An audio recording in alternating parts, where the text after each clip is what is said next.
Hello, welcome to GB Educator. This is your educator Gami Bogo. So dear students, this is a very beginning video of NCERT class 11 biology. So we'll try to first see the syllabus, the content of this class 11 biology, and then we'll go with the topic. Okay. So this is our content of the class 11 biology NCERT book. तो unit 1 में we will get to see the diversity in the living worlds, जिसके अंदर में we will study this all this sub topic, and then unit 2 में we will talk about the structural organization in plants and animals. तो यहाँ पे actually ऐसे आपको I would like to advice कि ऐसे कौन सा चैप्टर्स बहुत मतलब आगे में आपको हेल्पफुल होगा, ठीक है, मतलब इम्पोर्टेंट होगा from the examination point of view. तो सबसे पहले जो हम लोगों का chapter number 5 human physiology, okay, I mean unit 5 human physiology. यहाँ से आपका एकदम 18 मार्क्स का जो आपका क्वेश्चन रहेगा आपका एग्जाम पेपर में, तो यहाँ से आएगा, ठीक है.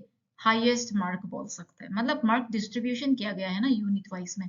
तो अगर यूनिट 5 में देखा जाए तो when we will be studying about human physiology, आप उसमें 18 मार्क्स देखने को मिलेगा, ठीक है. तो वो 18 मार्क्स आपका digestion and absorption, breathing and exchange of gases, body fluids and circulation, है ना. तो ये सब मिलके आपका क्या हो जाएगा, यहाँ से आपका पूरा मतलब ये जो यूनिट है ह्यूमन फिजियोलॉजी, यहाँ से आपका 18 मार्क्स का आता है.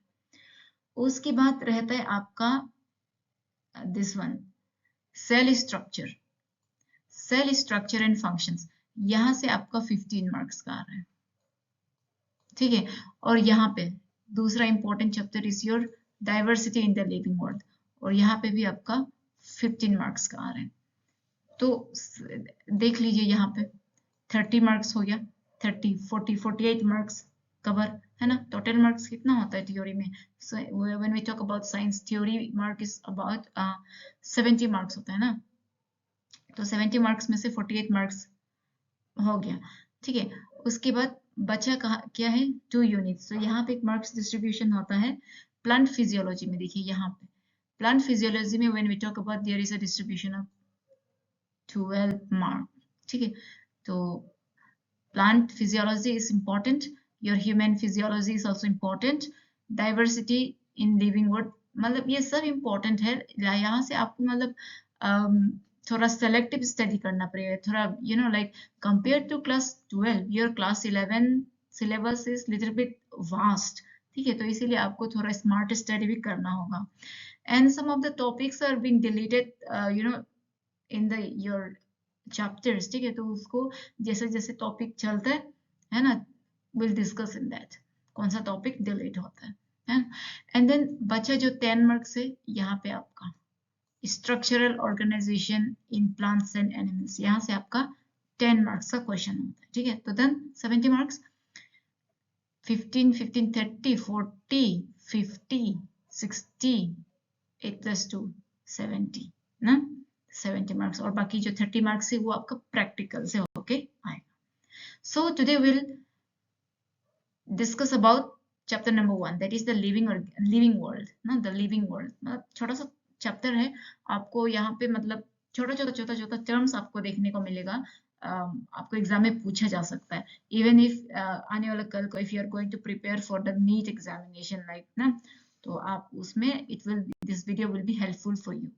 बेसिक नॉलेज देता है, याद रखिए ये जो एनसीईआरटी वाला ना आपको एकदम बेसिक से भी बेसिक नॉलेज दे जाता है, ठीक है. So living world chapter, what is living. अगर कोई आपको कोई इंसान पूछ देगा what is living, you know, तो एक लेमैन इंसान ना, ऐसे मतलब आम आदमी हम लोग तौर पे क्या बोलेगा कि जो इंसान जिंदा रहता है उसी को ही तो लिविंग बोलते हैं, ठीक है. इट्स नॉट दैट, मतलब अगर आप साइंस के एस्पेक्ट में बात करेगा तो लिविंग बहुत एक बड़ा चीज है, उसके अंदर में कुछ बायोलॉजिकल रिएक्शंस भी चल रहा होता है ना.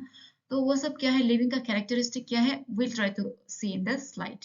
तो आपको पूछ देगा लाइक क्वेश्चन में what are the characteristic features of the living organisms, ठीक है.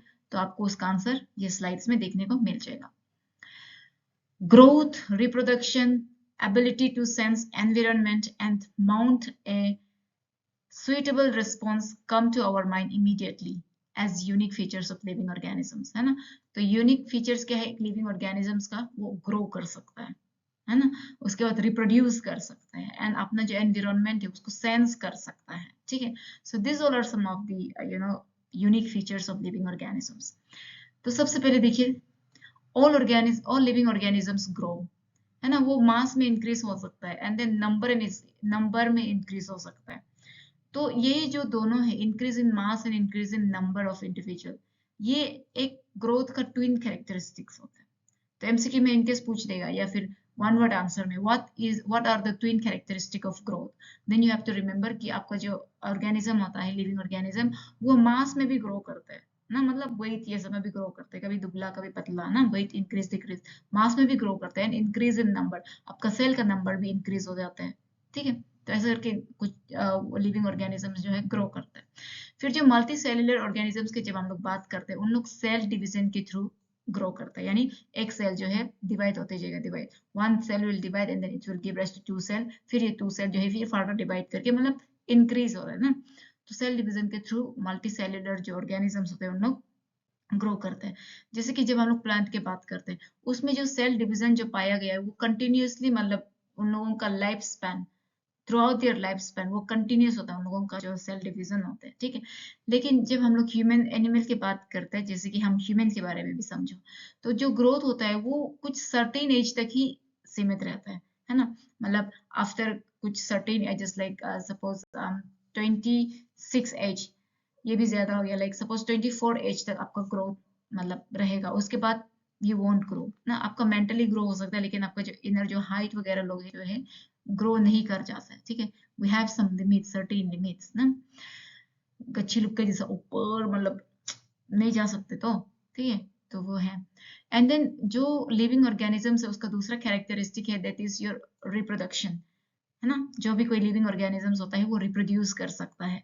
रिप्रोड्यूस का मतलब क्या है, द प्रोडक्शन ऑफ प्रोजेनी यानी बच्चा, processing features more or less similar to those of parents ना। ऐसे रिप्रोडक्शन क्या है बोलने से, वो बच्चा का पैदा होना, और वो बच्चा आपका पेरेंट्स से सिमिलर हो सकता है या फिर थोड़ा सा मतलब पेरेंट्स का मतलब अ, उससे अलग हो सकता है। और वो जो अलग हम लोग कहाँ पे देखने को मिलते हैं, एसेक्सुअल रिप्रोडक्शन में देखने को मिलते हैं, है ना। सॉरी, जो हम लोगों का रिप्रोडक्शन होता है एसेक्सुअल एंड सेक्सुअल, तो सेक्सुअल में हम लोगों को थोड़ा ज्यादा मिक्सअप वाला देखने को मिलता है क्योंकि there is an involvement of two parents sexual में, इसीलिए थोड़ा जो प्रोजेनी होता है, जो ऑफस्प्रिंग होता है, उसमें थोड़ा मतलब डिसिमिलरिटीज दिखता है पेरेंट्स में। But when we talk about asexual reproduction, उसमें आपका जो ऑफस्प्रिंग जो प्रोजेनी होता है वो एकदम मतलब पेरेंट का कॉपी होता है, ठीक है। There is no any changes. लेकिन फिर कुछ लोअर एनिमल्स हो गए जैसे कि यीस्ट एंड हाइड्रा, इन लोग में जो है आपका बडिंग दिखाई देता है, मतलब रिप्रोड्यूस थ्रू बडिंग, यानी कुछ उनका बॉडी से कुछ एक मतलब एक पर्टिकुलर रीजन होगा जहां से सेल जो है मतलब ज्यादा ओवर डिवाइड कर जाएगा दूसरा पार्ट ऑफ द बॉडी से, तो ये उधर से जैसे सेल डिवीजन होते जाएगा वहां से कुछ बड जैसा फॉर्मेशन आता है। फिर जैसे ये बड थोड़ा समय के लिए कुछ महीना के लिए मैच्योर हो जाएगा, तो वो जमीन पे जाके फॉल ऑफ हो जाएगा, और जैसे वो फॉल ऑफ हो जाएगा क्या होता है, वो वापस वहां से नया प्लांट, नया एनिमल हाइड्रा जैसा, यीस्ट जैसा लोग मतलब ग्रो कर जाएगा, ठीक है। तो क्योंकि वो बद से निकल रहे वो प्रोजेनी, इसलिए उसको बडिंग कहलाता है। एंड देन प्लेनेरिया जो कि फ्लैट वर्म्स भी बोला जाता है, इसमें इन लोग जो है कैसे रिप्रोड्यूस करते हैं, रीजनरेशन, ठीक है, थ्रू रीजनरेशन। तो ये सब छोटा छोटा पॉइंट्स आपको क्यों समझा रहा है बोलने से, ये एमसीक्यू के फॉर्म में आ सकता है in any other competitive exam also, ठीक है। तो ये आपका मतलब पूछेगा प्लेन एरिया यानी फ्लैट वर्म्स कौन सा मोड ऑफ रिप्रोडक्शन दिखाता है, देन यू हैव टू से थ्रू रीजनरेशन। रीजनरेशन मतलब क्या है, सपोज ये एक प्लेन एरिया का बॉडी है, तो आप ना इसको यहाँ से तीन हिस्सा से भी काट दो, तो ये जो तीन हिस्सा जो है ना, ये एक हो गया, दो हो गया, ये तीन हो गया, तीन हिस्सा में काट कर दिया तो यहाँ से भी आपका दूसरा प्लान एरिया बॉडी निकलेगा, यहाँ से भी दूसरा प्लान एरिया, मतलब जो काटा हुआ जो सामान है उधर से वापस रीजनरेट कर रहा है ना, इसीलिए इसको रीजनरेशन मोड ऑफ रिप्रोडक्शन कहलाता है, ठीक है। And then another characteristic is your metabolism, ठीक है, मेटाबॉलिज्म होता है, कोई भी एक लिविंग ऑर्गेनिजम्स के अंदर में मेटाबॉलिज्म चल रहा होता है। और क्या होता है कि जितना भी लिविंग ऑर्गेनिजम्स होते हैं, they are made up of chemicals, वो तो सबको पता है, हम ह्यूमन बींग्स बोल लो, we are made up of chemicals. और ये जो केमिकल्स होता है, इन लोग constantly, they are constantly being made and changed into some other biomolecules, ठीक है। और यही जो कन्वर्जन होता है सम केमिकल से लेके दूसरा बायोमोलिक्यूल्स बनाना, जैसे कि कार्बोहाइड्रेट बन जाता है ना, तो वो सब का जो कन्वर्जन होता है उसी को मेटाबॉलिज्म कहलाता है। That is what is metabolism, single word, one word answer में आपको पूछ देगा। It is the sum total of all the chemical reactions occurring in our body, ठीक है। तो मेटाबॉलिज्म क्या है, हम लोगों के बदन के अंदर में जितना भी केमिकल रिएक्शंस चल रहा होता है उसी को मेटाबॉलिज्म बोलते हैं, नथिंग एल्स, ठीक। केमिकल केमिकल रिएक्शंस क्या हो सकते हैं, जैसे कि व्हेन वी ईट फूड, तो वो फूड को जाके हम लोग डायरेक्ट डाइजेस्ट नहीं करता है ना, हम लोगों का पहले माउथ में जाते हैं, एंड इन माउथ सलाइवा होता है ना, उसके बाद वो भी डाइजेशन में हेल्प करता है कुछ, उसके बाद स्टार्च, ठीक है। तो ये सब मतलब स्टार्च तो प्लांट में रहता है ना, तो ये सब हो गया, ठीक है। हर एक स्टेप से केमिकल रिएक्शन होके हम लोगों के बदन में फॉर्मेशन होता है। तो यही जो मतलब ओवरऑल जो केमिकल रिएक्शंस होता है इसी को मेटाबॉलिज्म बोलते हैं, ठीक है। एंड दूसरा आपका कैरेक्टरिस्टिक है कॉन्शियसनेस। कॉन्शियसनेस बोलते हैं ना, मतलब लाइक हम लोग कभी कभी मेडिकल में भी आप लोगों ने देखा होगा, लाइक एक इंसान जो है मतलब अनकॉन्शियस हो जाता है, that means he is not able to sense the his or her environment, चल क्या रहे हो क्या रहे उसको पता नहीं चलते, मतलब समझ में नहीं आते, मतलब सेंस में नहीं रहते वो जो, ठीक है। All organisms are aware of their surroundings. Human being is the only organism who is aware of himself. That is has self consciousness. ठीक है।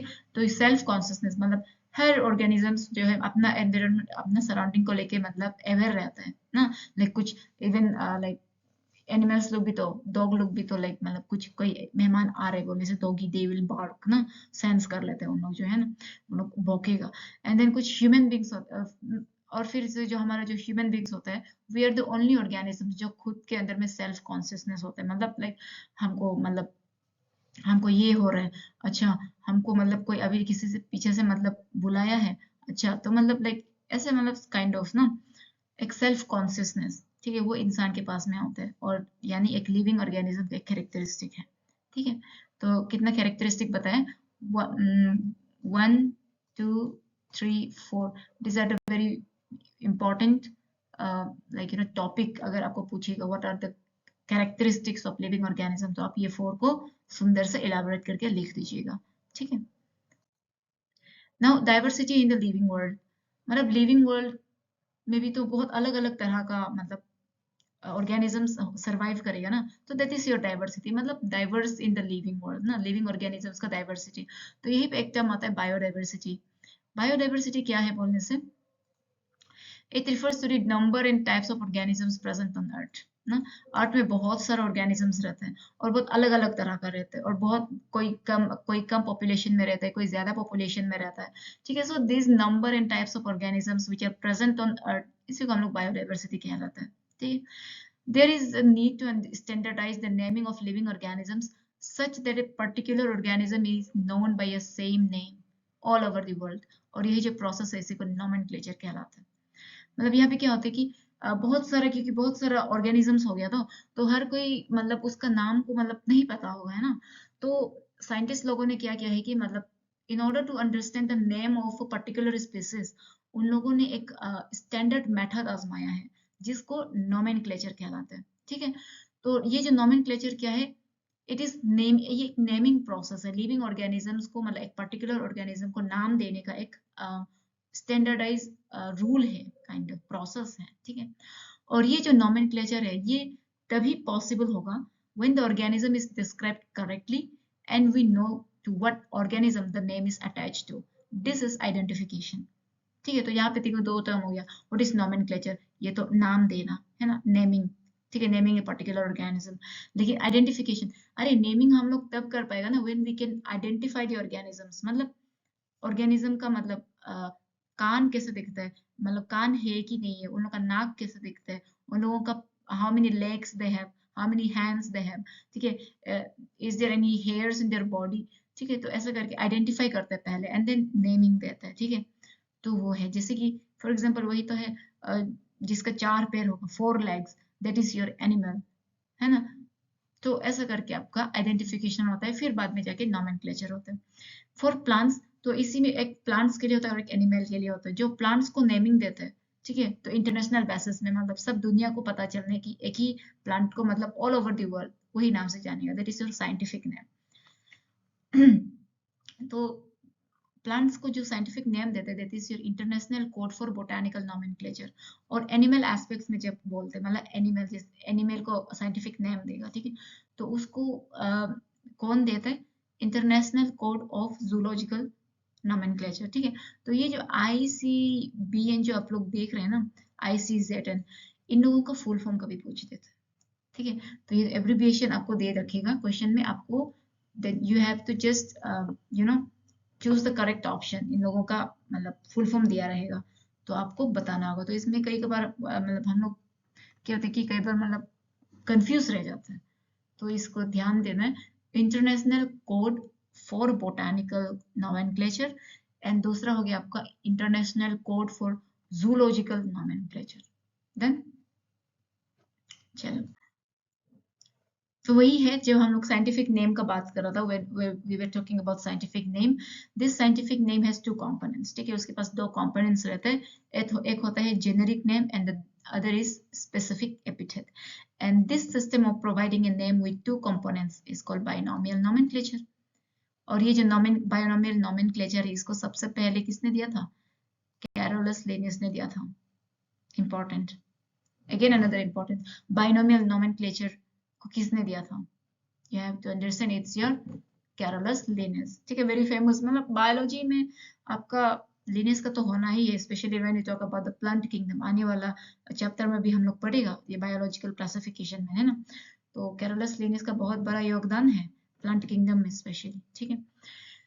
तो फॉर एग्जांपल देखिए, मेंजीफेरा इंडिका, मेंजीफेरा इंडिका, आप यहाँ पे ना जो फर्स्ट वाला जो मेंजीफेरा है, मेंजीफेरा टर्म है, दिस इज योर जीनस, ठीक है। और जो इंडिका है, ये आपका स्पेसिफिक एपिथेट है। जो पहला वाला है आपका जीनस है, और इस इंडिका जो है आपका एक पर्टिकुलर स्पीसीज का बात कर रहे हैं, ठीक है, एक इंडिविजुअल का बात कर रहे हैं, दिस योर इंडिका, ठीक है। तो ये आपका स्पीसीज एपिथेट। तो आपको क्वेश्चन में दे रखेगा लाइक मेंजीफेरा इंडिका ऐसा लिखे, they might ask a question like which is the genus and the specific epithet, ठीक है। तो वन वर्ड आंसर में तो आपको समझना होगा, मेंजीफेरा जो पहले आता है that is your genus, and indica जो बाद में आता है दैट इज योर स्पीसीज या फिर स्पेसिफिक एपिथेट।